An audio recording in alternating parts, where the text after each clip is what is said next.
Hello বন্ধুরা, Mala's gardening হ্যাভেনে আপনাদের সকলকে অনেক অনেক স্বাগত। আশা করি আপনারা সবাই অনেক ভালো আছেন।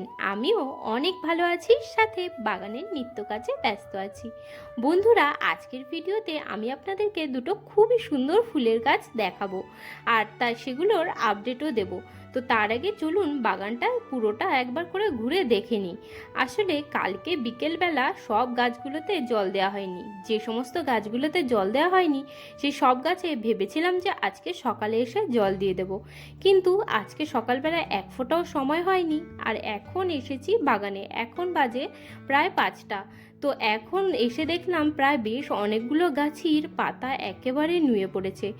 গরম আর রোদ্দুরের তেজ এত বেশি যে দিনের বেলা ছাদে পা দেওয়ার কোনো উপায়ই নেই। আর তারপরেও যদি এসে দেয়া যায় জল, কিন্তু তাতে ছোট গাছ আর খুবই সেন্সিটিভ গাছগুলোর ভালো হওয়ার পরিবর্তে ক্ষতিই হয়। তার জন্য এই সময় জল কিন্তু সবসময় সন্ধ্যার দিকে, আর নয়তো একদম সকালবেলা জল দিয়ে দেওয়া উচিত।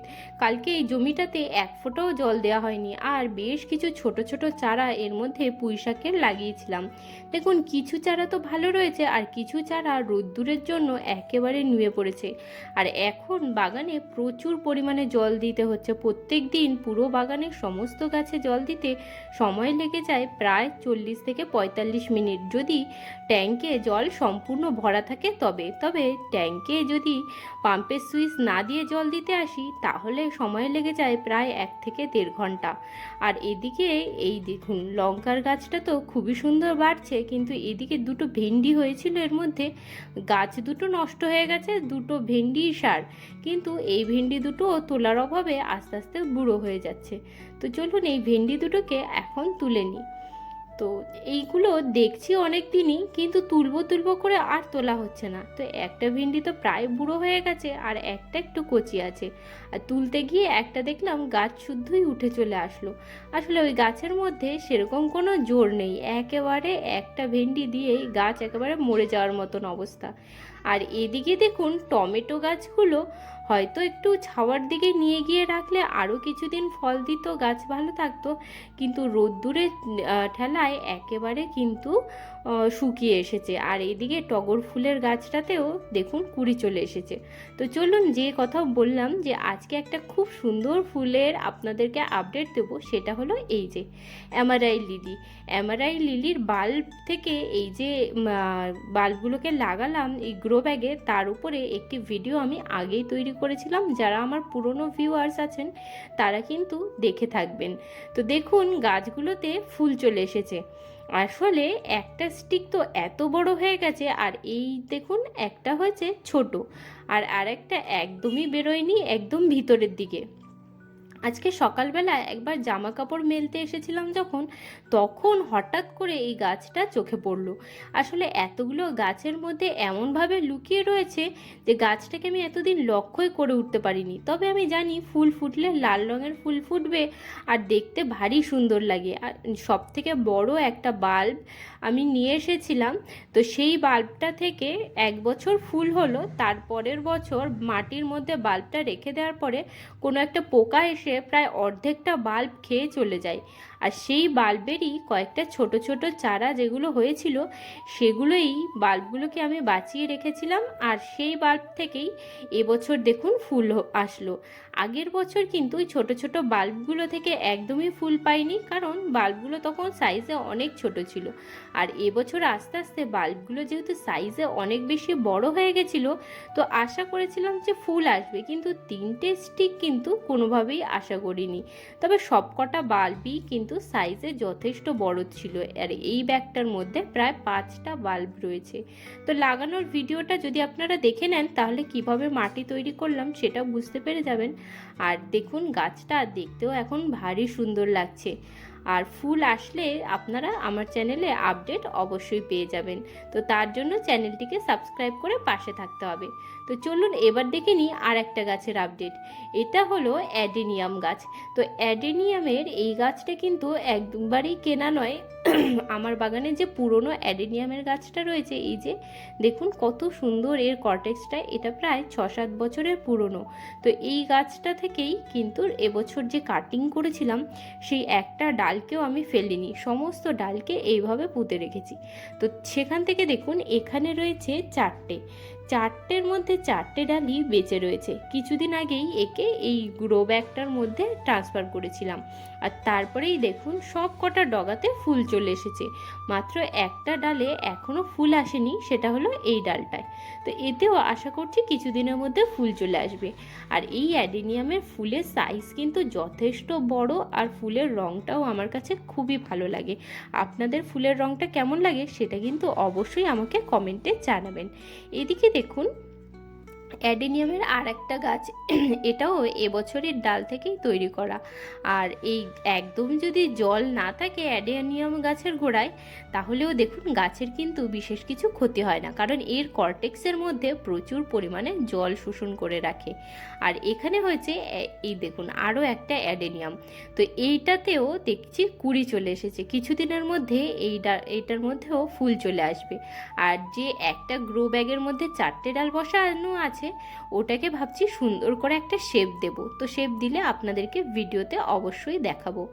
আর এদিকে দেখুন গোলাপ ফুলের গাছের মধ্যে যেগুলো হাইব্রিড ভ্যারাইটির আছে, তার থেকেও ভালো ফুল পাচ্ছি এই দেশি ভ্যারাইটিটা থেকে। এই গাছে তো ফুল কখনো শেষই হচ্ছে না, একদিক থেকে ফুল শুকিয়ে যায় আর আরেক দিক দিয়ে নতুন ফুল ফোটে। তো তার জন্য আমি যেটা করি, গাছকে প্রপার খাবার দিই, আর তারপরে এই ধরনের ফুল যখন শুকিয়ে যায় তখন তাকে একেবারেই গাছে না রেখে সাথে সাথেই কেটে ফেলি। আর এই কেটে ফেলাতেই দেখুন নতুন ব্রাঞ্চ চলে আসে। এই কিছুদিন আগেই এই ফুলটা কেটেছিলাম, আর এর নিচ থেকে এই দেখুন ছোট্ট একটা ব্রাঞ্চ চলে এসেছে, আর এই ব্রাঞ্চেই আবার ফুল চলে আসবে। আর এখানে দেখুন এখান থেকে কাটার পরে এখান থেকে নতুন অফশুট বার হওয়া চালু করেছে। তো গাছগুলো তো খুবই সুন্দর বাড়ছে, কিন্তু রোদ্দুরটা এত প্রচণ্ড হচ্ছে যে গাছগুলোকে এখন রক্ষা করা খুবই দায় হয়ে গেছে। আর প্রত্যেক দিন প্রচুর পরিমাণে জল গাছে দিতে হচ্ছে। আর দেখুন সবেদা গাছে গাছ ভরে ফুল এসছে, আর কয়েকটা কিছুদিন আগে কিছু ফল হারভেস্ট করেছিলাম, আর এখন আরও 2টো ফল বড় হচ্ছে। আর চাপা ফুলের গাছটার কথা আপনাদেরকে আর কি বলবো, গাছ ভর্তি দেখুন কত সুন্দর ফুল এসেছে। আর এই একটা গাছের জন্য পুরো বাগান থেকেই কত সুন্দর সুগন্ধ আসে।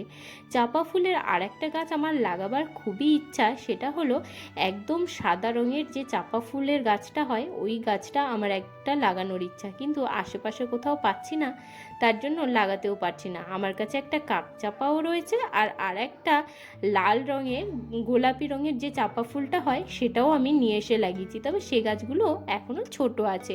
ফুল ফুটলে আপনাদেরকে অবশ্যই আপডেট দেব। আর এখানে দেখুন এই যে গাছটা চাপা ফুল গাছের গোড়ায় একটা হয়েছে গাঁদা ফুলের গাছ, আর এবছর হয়েছে একটা ছোট্ট মালঞ্চ ফুলের গাছ। তো মালঞ্চ ফুলের গাছটাকে আমি কিন্তু এবার আর তুলে ফেলিনি, তো ভাবছি যে এই চাপা ফুলের গাছেই একে বাইয়ে দেওয়া যাক, দেখি কতখানি কি বড় হয়। তো ওইভাবেই ওকে আস্তে আস্তে চাপা ফুলের গাছে তুলছি। আর এদিকে প্রত্যেক দিন এসেই সবার আগে লক্ষ্য যাচ্ছে এই অর্কিডের গাছটার দিকে।